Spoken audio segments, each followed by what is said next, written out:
Bienvenue chez Mecajust, une PMI qui nous a autorisé à effectuer une petite visite de ses ateliers, ce qui nous permet de vous présenter Jean-René, le métrologue maison. Pour Jean-René, la métrologie est un métier sérieux. Il connaît d'ailleurs sa norme ISO 9001 par cœur. Celle-ci stipule notamment que les instruments de mesure doivent être vérifiés à intervalles spécifiés par rapport à des étalons de mesure nationaux ou internationaux. Pour Jean-René, un instrument conforme est nécessaire et suffisant pour assurer des mesures fiables. En somme, notre ami, qui est également féru d'automobile, estime que la qualité des plaquettes de frein conditionne à elle seule la distance de freinage. Jean-René considère donc, en toute bonne foi, son métier comme une science des instruments, alors que la qualité d'une mesure englobe bien d'autres facteurs. Du coup, son rôle essentiel consiste à présenter les documents d'étalonnage vérification demandés par l'inspecteur de la fonction métrologie. L'auditeur qualité, si vous préférez. Bref, le rôle de Jean-René se limite trop souvent à des opérations administratives peu réjouissantes, peu visibles et donc peu gratifiantes. Et de plus insuffisantes pour garantir la qualité de la mesure elle-même. À quelques dizaines de kilomètres de là, voici une start-up industrielle assez innovante dont nous tairons le nom. Nous vous présentons Elodie. Alors que la première action d'un métrologue traditionnel aurait été de prendre connaissance du parc d'instruments, du logiciel de gestion, des étalonnages réalisés en interne, Elodie, lorsqu'elle a pris ses fonctions 6 mois plus tôt, s'est avant tout intéressée aux enjeux de la mesure dans sa nouvelle entreprise.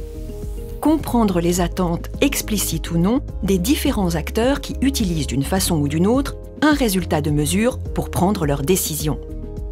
Son objectif était alors de proposer des stratégies de gestion des instruments qui soient adaptées au contexte de l'entreprise.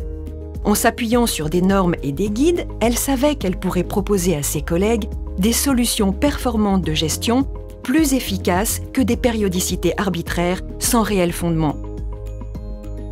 Elodie s'attache à comprendre quels sont les risques liés aux différentes mesures dans l'entreprise. Quelles sont les possibilités de détecter rapidement une anomalie si elle se produit? Quelles sont les données à sa disposition pour calculer des périodicités? Cette liste non exhaustive, Elodie devra la compléter en rencontrant de nombreux interlocuteurs aux aspirations différentes, voire contradictoires. L'opérateur voudra le meilleur moyen pour être sûr de sa performance. Le financier ne pourra pas forcément le lui offrir. Le fournisseur souhaitera qu'aucune décision ne lui soit préjudiciable, mais n'acceptera pas forcément les coûts associés à une amélioration des moyens de contrôle d'entrée.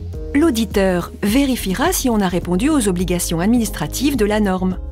Au milieu de toutes ces contraintes, Elodie essaie d'être le chef d'orchestre, rationalisant ainsi les diverses exigences et propose des arbitrages.